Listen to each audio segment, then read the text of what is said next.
विद्यार्थियों, देखिए हम अध्ययन कर रहे थे कि किस प्रकार से द्रौपदी अपने वचनों के द्वारा, अपनी युक्तियों के द्वारा युधिष्ठिर को समुचित प्रतिकार करने के लिए प्रेरित कर रही है। स्वयं को विभिन्न प्रकार के स्थितियां बतलाते हुए उसके भाइयों की दशा, उसकी स्वयं की दशा को समझाते हुए उन्हें अपने दुश्मन को, दुर्योधन को परास्त करके पुनः राज्य प्राप्त करने के लिए प्रेरित कर रही है।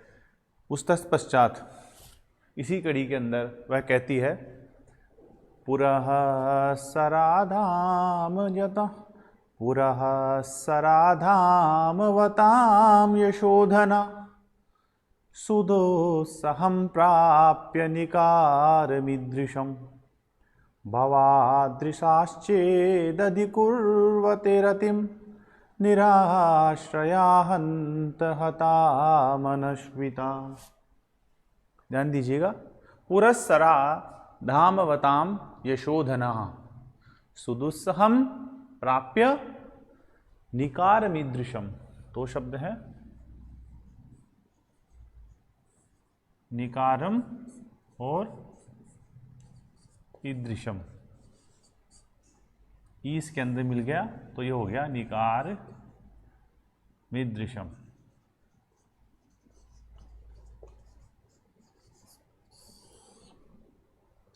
भवादृशः चेत अधिकूर्वते, तीन शब्द हैं यहां पर।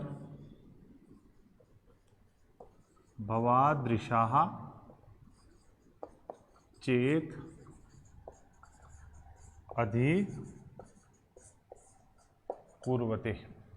रतिम निराश्रया हंत हता वनस्पिता।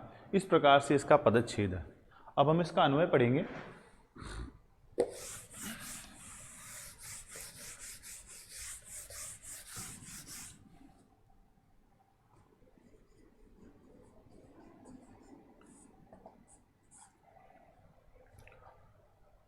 धामवताम पुरस्सरा,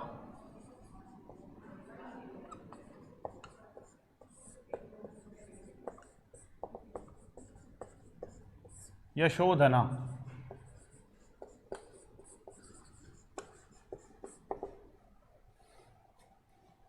भवादृशः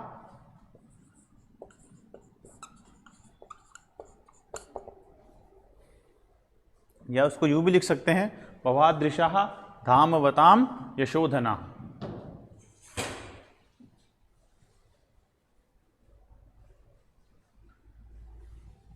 ईदृशम सुदुस्सहम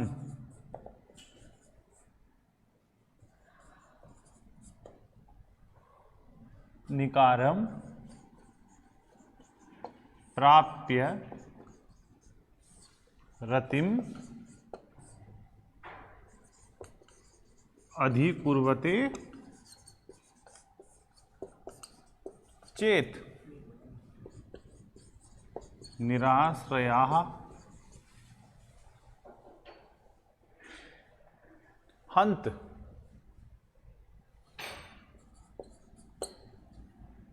निराश्रयाः मनस्विताः।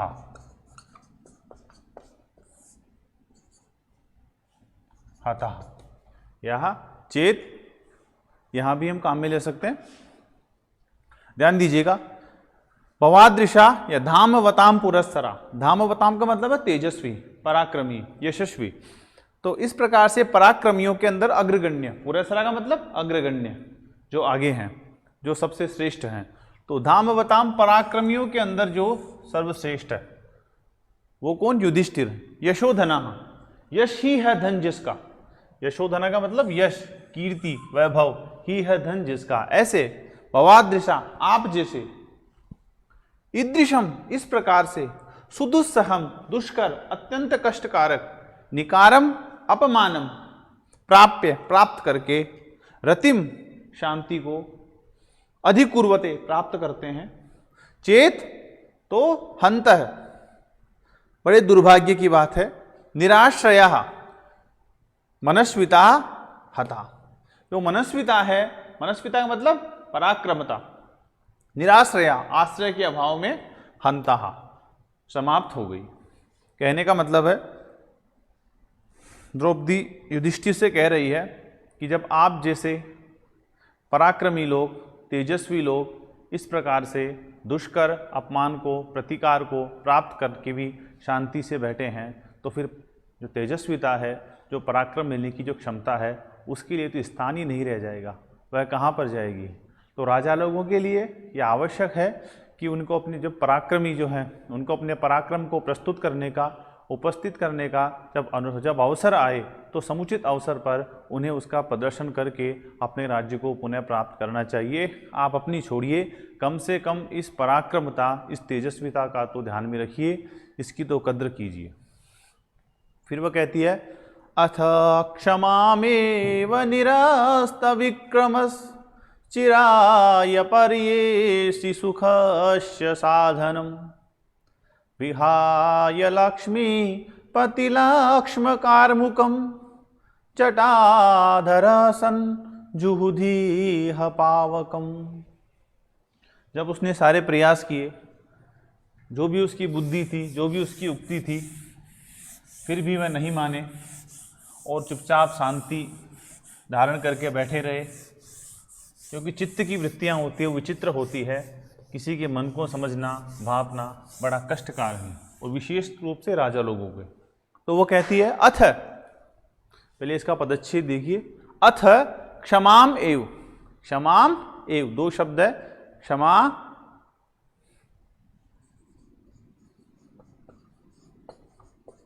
एव, निरस्त विक्रम है, निरस्त विक्रम है, ये विसर्ग संधि है यहाँ पर, तो इस यहाँ पर विसर्ग है, निरस्त विक्रम है, चिराय पर्येषि सुखस्य साधनम विहाय लक्ष्मी पतिलक्ष्म कार्मुकम जटाधरः सन जुहुदीह पावकम। इसका अन्वय देखिए, अथ यानी कि इस प्रकार से निरस्त विक्रम है,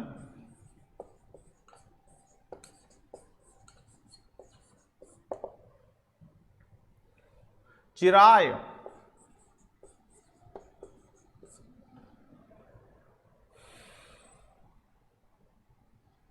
क्षमाम एव सुखस्य साधनम, या सुखस्य साधनम, इसके पश्चात भी इसका हम प्रयोग कर सकते हैं इस प्रकार से, अथ निरस्त विक्रम चिराय क्षमाम एव सुखस्य साधनम पर्येषि।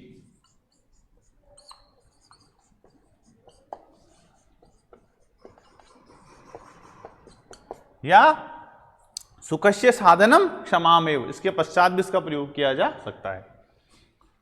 तो फिर लक्ष्मी पति लक्ष्म कार्मुकम विहाय जटाधरः सन पावकम जुहुदीह। ध्यान दीजिएगा, अथ यानी कि इस प्रकार से, इस प्रकार से मतलब द्रौपदी ने सारी बातें बताई, राजनीति के जितने भी सिद्धांत होते हैं सब सिद्धांतों को समझाया कि दुश्मन के कपटपूर्वक आचरण करने पर आप लोगों को उचित प्रतिकार करना चाहिए। अगर आप अपनी चिंता नहीं कर रहे हैं तो एक राजा का कर्तव्य उसके जो सगे संबंधी है, भाई है, उनके प्रति भी उनका बनता है। तो उनको लेकर भी उसने पांडवों की जो स्थिति है उस स्थिति के बारे में बताया, और स्वयं पराक्रमता, तेजस्विता के विषय में बताया कि तेजस्विता अगर आप जैसे लोगों उचित प्रतिकार नहीं करेंगे तो उसका भी नाश हो जाएगा। फिर भी अगर आप नहीं मानते हैं, इतना कहने के पश्चात भी, तो वो कहती है कि अथ इस प्रकार से निरस्त विक्रम है। निरस्त का मतलब समाप्त हो चुका है, खत्म हो चुका है। विक्रम तेजस्विता, पराक्रम जिसमें, निरस्त विक्रमा यशश, कौन? युधिष्ठिर, उसके लिए कह रही है अथ निरस्त विक्रम है। अगर इस प्रकार से आप सब छोड़िए, पराक्रम से हीन, चिराय चिरकाल तक, क्षमाम एव, क्षमा को ही, सुखस्य साधनम पर्येषि, सुख का साधन मानते हो। अगर आपकी दृष्टि में केवल सुख का साधन केवल क्षमा है, तो हे निरस्त विक्रम, लक्ष्मीपति लक्ष्म कार्मुकम, देखिए लक्ष्मीपति लक्ष्म राज चिन्हों से अलंकृत कार्मुकम, इस धनुष को जो आपने वन में धनुष धारण कर रखा है, राज लक्ष्मी चिन्हों से युक्त, वैभव से युक्त, पराक्रम से युक्त, इसको छोड़िए और क्या कीजिए, जटाधर है, जटाओं को धारण कीजिए, अपनी जटाएं बढ़ाइए और पावकम, अग्नि में जुहुदीय, हवन कीजिए। आपके उसके बस की बात नहीं है राज्य को पुनः प्राप्त करना, तो क्यों दिखावा कर रहे हो, इस धनुष को लेकर के घूम रहे हो, इस राज चिन्हों से ये धनुष जो युक्त है, ये आपके बस की बात नहीं है, इसको छोड़ो और छोड़ करके जो जटाओं को बढ़ाओ और जटाओं को बढ़ाने के बाद में अग्नि के अंदर आहुति दीजिए। यहाँ तक ये प्रथम सर्ग है, आपके सिलेबस में चलता है। कुल इसके अंदर 45 श्लोक हैं। देखिए आज पुनः इसका एक बार जो सार है उसको मैं प्रस्तुत कर देता हूँ। ये किरातार्जुनीयम 12वीं के द्वारा रचित महाकाव्य है और ये महाकाव्य न केवल संस्कृत जगत का अपितु विश्व जगत का जो साहित्य समाज है उसके लिए एक अप्रतिम निधि है। केवल साहित्य की दृष्टि से नहीं अपितु राजनीतिक दृष्टि से, मानवीय दृष्टि से और सांस्कृतिक दृष्टि से भी अत्यंत महत्वपूर्ण है। इसमें इनके विभिन्न सिद्धांतों को प्रतिपादित किया गया है। इसका जो सार है वो इस प्रकार से है। दुर्योधन के द्वारा कपटपूर्वक राज्य जीत लेने के पश्चात युधिष्ठिर अपने भाइयों के साथ और अपनी भार्या द्रौपदी के साथ वन में निवास करते हैं और वन में रहते हुए भी जो अपना राज्य था, जो दुर्योधन का शासन व्यवस्था है, उसको समुचित जानने के लिए, पहचानने के लिए वहाँ से एक दूत गुप्तचर वनेचर को भेजते हैं। वनेचर वहाँ जाता है और जाकर के दुर्योधन की पूरी राज व्यवस्था, राज्य संचालन के तरीके को अच्छी तरह समझता है और समझ करके पुनः आकर के उनको प्रतिपादित करता है। वहाँ से पश्चात जब युधिष्ठिर के पास द्वैत वन में आता है तो वहाँ से कहानी शुरू होती है कि देखिए वनेचर जो है अपनी युक्तियों के माध्यम से जो भी कहना चाह रहा है एक राजा को स्पष्ट रूप से कहता है। वो कहता है हितम मनोहारिच दुर्लभम वच, बहुत ही महत्वपूर्ण सूक्ति है। हितम मनोहारिच दुर्लभम वच, इस संसार के अंदर ऐसे वचन जो अच्छे लगे और हितकारी भी हो असंभव है। इसलिए जो भी कुछ मैं कहने जा रहा हूँ वो ध्यान से सुनना, क्योंकि हित चाहने वाला व्यक्ति कभी भी ऐसी बात नहीं कहेगा जो स्वामी को सुनने में अच्छी लगे, भले उसके हितकारी नहीं हो। इसलिए आप भी इस बात का ध्यान रखिए। सकिम प्रभु साधुन शास्ति योधिपम हितान यह संसृणते सकिम प्रभु। वह गुप्त, वह सेवक जो अपने स्वामी को वास्तविक बात नहीं बताता, चाहे कड़वी हो चाहे मीठी हो, तो वह उसका शत्रु है। और वह स्वामी जो अपने सेवक की उचित बात नहीं सुनता है तो वह भी शत्रु है। दोनों के अंदर नृपेश अमात्येषु च कुर्वते रति, नृप और अमात्य, राजा और उसके सचिव, मंत्री और सेवकों के अंदर जब तक एकरूपता नहीं रहेगी तब तक जो है राज्य का संचालन, राज्य आगे नहीं बढ़ सकता। ये राजनीति का प्रमुख सिद्धांत इसमें बताया गया है। इतना कहने के पश्चात वह उन्हें दुर्योधन की सारी व्यवस्थाएं, राज्य संचालन बताता है। किस प्रकार से दुर्योधन जो कपटी था, दुराचारी था, वो राज्य जीतने के पश्चात प्रजा के साथ अच्छा व्यवहार करने लगा। क्यों? क्योंकि युधिष्ठिर के राज्य के समय जनता युधिष्ठिर से प्रेम करती थी और प्रेम करते समय उसे लगा कि मैंने राज्य तो जीत लिया, लेकिन जब तक जनता से, प्रजा के मन से, लोगों के मन से मैं युधिष्ठिर के प्रभाव को समाप्त नहीं करूंगा, तब तक वास्तविक रूप में इस राज्य का हकदारी नहीं हूं, इस राज्य को मैं नहीं संभाल सकता। तो ऐसा करने के लिए उसे भी वही कार्य सब करने पड़े जो युधिष्ठिर किया करता था, अर्थात जनता के साथ समुचित व्यवस्था, समुचित उसके साथ हितकारी कार्य करने लगा। अपने जो पड़ोसी राजाओं थे उनके साथ मित्रतापूर्वक व्यवहार करने लगा। दंड व्यवस्था के अंदर अपने स्वयं के सगे संबंधियों और शत्रुओं के अंदर बिना भेद किए हुए जो दंड शास्त्र है उसके अनुसार वे दंड देता। अपने राज्य क्षेत्र के अंदर किसानों के समृद्धि के लिए उचित नहरों की व्यवस्था की ताकि उनके किसानों को केवल वर्षा के ऊपर निर्भर न रहना पड़े। इससे उसका देश सुसमृद्ध हुआ, खुशहाल हुआ। उसका राज्य शासन हमेशा उपहार में दिए गए हाथियों के द्वारा, राजाओं के द्वारा भरा रहता था। उसका जो हाथियों से जो मत टपकता था उसके सुगंध से सुगंधित रहता था। इस प्रकार से वह संचालन कर रहा है। जब ये सारी बात उन्होंने युधिष्ठिर को कह दी और वहाँ से उचित सत्कार प्राप्त करके चला गया। तत्पश्चात ये जो बात है, सारा संचालन, जो राज्य स्थिति है, वो युधिष्ठिर अपनी पत्नी को और भाइयों को सारा वृत्तांत सुनाता है। सुनने के पश्चात जो द्रौपदी है उसका जो अपमान हुआ है, उस अपमान को ध्यान में रखकर और अपने शत्रु की उन्नति को, वर्चस्व को, वैभव को सुनकर उसके मन में उचित प्रतिकार लेने के लिए जो भावनाएं थी वो शब्दों का रूप लेकर के बाहर निकलती है और वह कहती है युधिष्ठिर से कि आप कैसे इस प्रकार से चुप रह कर के बैठ सकते हैं जब आपके सामने आपके शत्रु की इतनी उन्नति का आपको पता चला और समय रहते अब आपको उचित प्रतिकार करना चाहिए।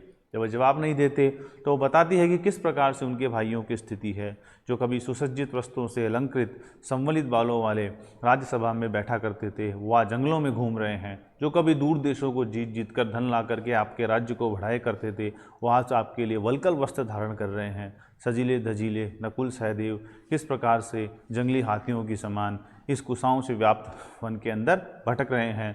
शिलाओं पर सोने के कारण उनका शरीर कैसे कर्कश हो चुका है और स्वयं आप देखिए कितने तेजस्वी थे, किस प्रकार से महलों के अंदर आप लोग बड़े ही राजसभा के अंदर मणिपीठों के ऊपर स्थित होकर के आपके जो चरण हैं वो दूसरे राजाओं की मालाओं के पराग से व्याप्त होकर के पूरे राजभवन को सुशोभित करते थे और आज किस प्रकार से इन कुशाओं से व्याप्त वनों के अंदर भटक रहे हैं। और अगर फिर भी आपको लगता है कि नहीं यह सब अनुचित है, मुझे क्षमा ही करना है, मुझे कोई प्रतिकार नहीं करना है, तो आप ये सब छोड़िए और छोड़ करके केवल जो अग्नि के अंदर हवन कीजिए। आपके पास बस की बात नहीं है, आपकी बस की बात नहीं है और आप जो है इस लक्ष्मीपति के चिन्ह को छोड़ दीजिए। अभी अंतिम श्लोक का ये उद्देश्य लिया, नए समय परिरक्षणम, इसका सार है, ये कहानी है। नए समय परिरक्षणम क्षमम ते निकृति परेषु परेषु भूरिधाम्ने अरिसु ही विजयार्थिन क्षितिशा विदधति शोपधि संधि दूषणानि। ये भी एक राजनीति का बहुत ही प्रमुख सिद्धांत है जो प्रयुक्त किया जाता है।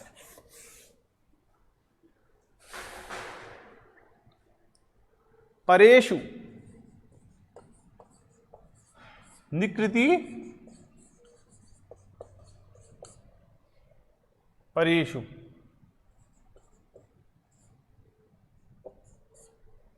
भूरिधाम्ने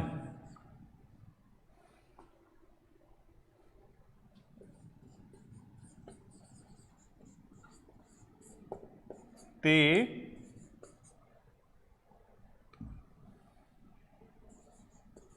समय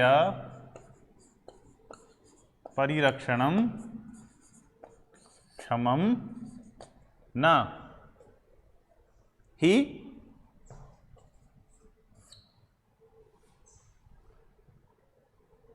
विजयार्थिन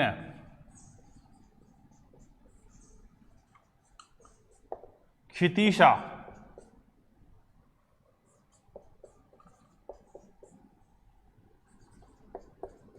अरिषु सोपधि संधि दूषणानि विदधति।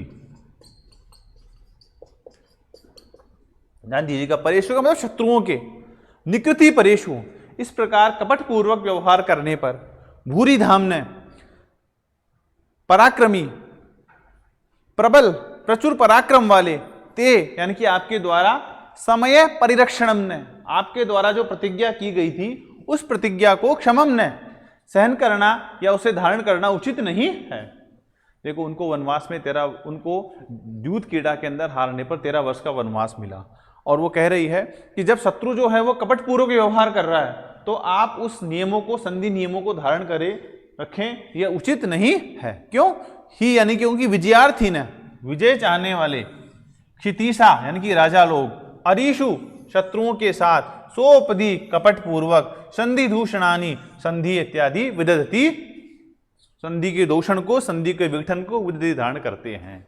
कहने का मतलब है जो राजा विजय चाहता है, जो वास्तव में चाहता है कि मैं राज्य को पुनः प्राप्त करूं, तो उसको यह चाहिए कि जो कपटपूर्वक व्यवहार किया है, तो आप भी अपना कपटपूर्वक कपटता दिखाइए और आपने जो संधि, जो आपको 13 वर्ष का वनवास मिला है, उसको छोड़ दीजिए, त्याग दीजिए।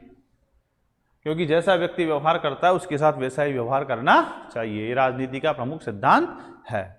परेशु निकृति परेशु, शत्रुओं के कपटपूर्वक व्यवहार करने के कारण आपको जो 13 वर्ष का वनवास मिला, सामान्य बात नहीं, उन्होंने कपटपूर्वक व्यवहार किया था। इसलिए अगर आप विजय चाहना चाहते हैं तो पूर्व में की गई संधियों को समाप्त कीजिए और उचित प्रतिकार लेने हेतु अपना जो है क्रियाविधि अपनाइए, समुचित प्रतिकार लीजिए।